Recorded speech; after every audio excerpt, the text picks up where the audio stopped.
Pertimbangan berikutnya, ketika kita akan memilih bentuk usaha, yaitu pertimbangan mengenai kewajiban perpajakan yang harus kita penuhi.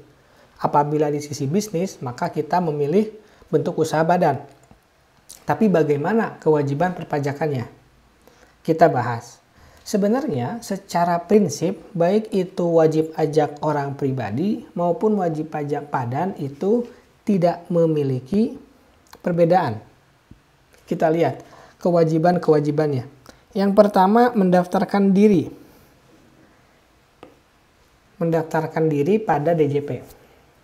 Nah, saat ini bagi perseorangan itu KTP sama dengan NPWP. Tapi apabila kita memiliki KTP yang sudah sekaligus merupakan NPWP, jangan lupa kita itu belum tentu membayar pajak. Ya, yang punya NPWP itu belum tentu membayar pajak, tapi ada kewajiban yang harus dilakukan sebagai kita yang memiliki NPWP, yaitu wajib lapor SPT. Ya, jadi kebijakan KTP menjadi NPWP ini sebagaimana aturan terbaru ya, yang namanya Undang-Undang Harmonisasi Peraturan Perpajakan, disingkat HPP. Nomor undang-undangnya adalah nomor 7 tahun 2021. Seperti itu.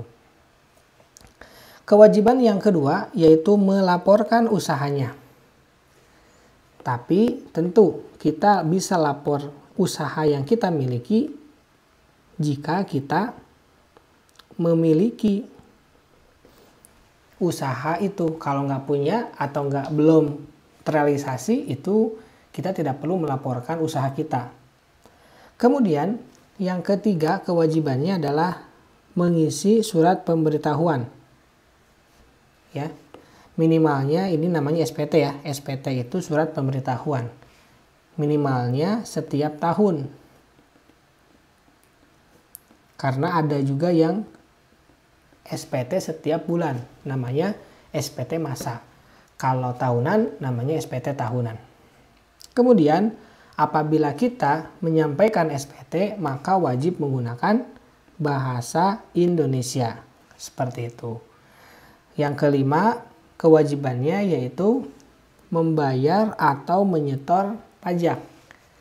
Tapi ingat, pada saat kita akan membayar atau menyetor pajak itu belum tentu membayar ketika kita memiliki penghasilan. Jadi kalau misalkan kita membayar atau menyetor pajak itu jika sudah memenuhi.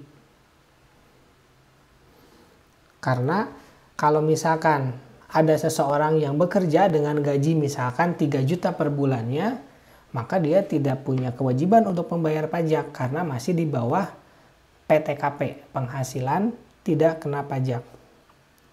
Kemudian yang keenam itu adalah membayar pajak. Ya.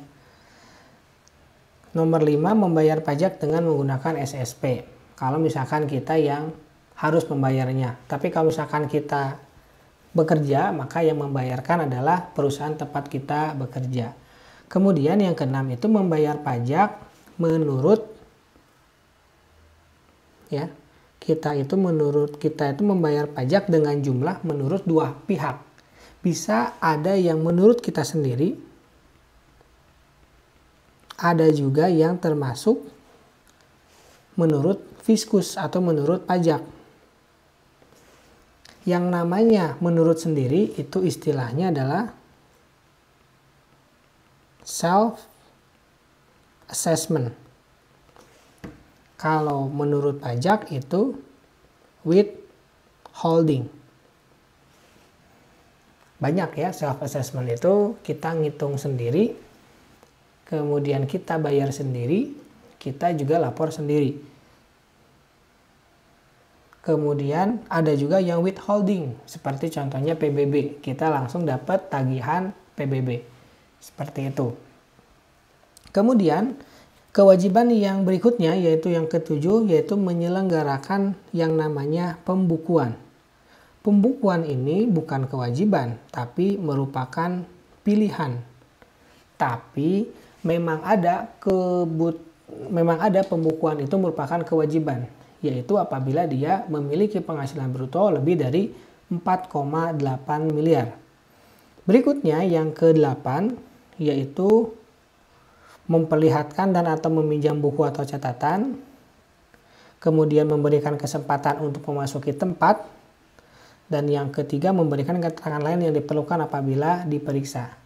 Nah, kewajiban yang ke-8 ini wajib kita penuhi, ya.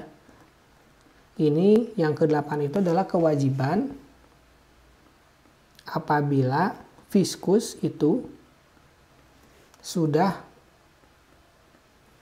memenuhi persyaratan. Karena yang ke-8 ini terjadi apabila kita dilakukan yang namanya pemeriksaan pajak. Dan pemeriksaan pajak itu banyak jenisnya. Ada yang pemeriksaan rutin, ada dengan pemeriksaan dengan tujuan tertentu. Nah, kalau pemeriksaan rutin ya kita juga memberikan informasi yang rutin seperti laba rugi dan neraca. Tapi ada juga pemeriksaan dengan tujuan tertentu. Nah, apabila tujuan tertentu, maka ada rambu-rambu yang harus dipenuhi. Dan kita sebagai wajib pajak harus melakukan hal-hal yang mereka minta. Kita harus bersikap kooperatif. Tapi dengan syarat mereka harus memenuhi persyaratannya dulu. Seperti banyak ya contohnya. Contohnya kita boleh wajib melakukan ini, yang A, yang B, dan yang C. Ya, apabila mereka sudah menyerahkan persyaratannya seperti identitas pemeriksa. Mereka harus menunjukkan kepada kita kalau mereka itu datang sebagai pemeriksa. Kemudian berikutnya ada surat perintahnya. Surat perintah pemeriksaan. Nah, dan lain-lain ya, masih banyak. Jadi kalau misalkan tidak bisa menunjukkan hal ini, maka kita pun punya hak untuk menolak untuk memberikan informasi-informasi yang dibutuhkan, yang diminta oleh mereka. Seperti itu.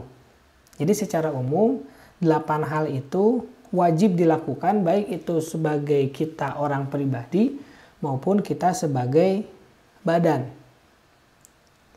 Namun tentu ada perbedaan kewajiban perpajakan antara orang pribadi dan badan. Yang pertama yaitu apabila badan itu ada kewajiban PPN, tapi nggak semua yang namanya badan itu wajib PPN. Untuk mendapatkan atau memotong PPN atau mengkreditkan PPN, syaratnya itu dia harus menjadi wajib pajak badan ditambah PKP, maka dia bisa mengeluarkan faktur pajak.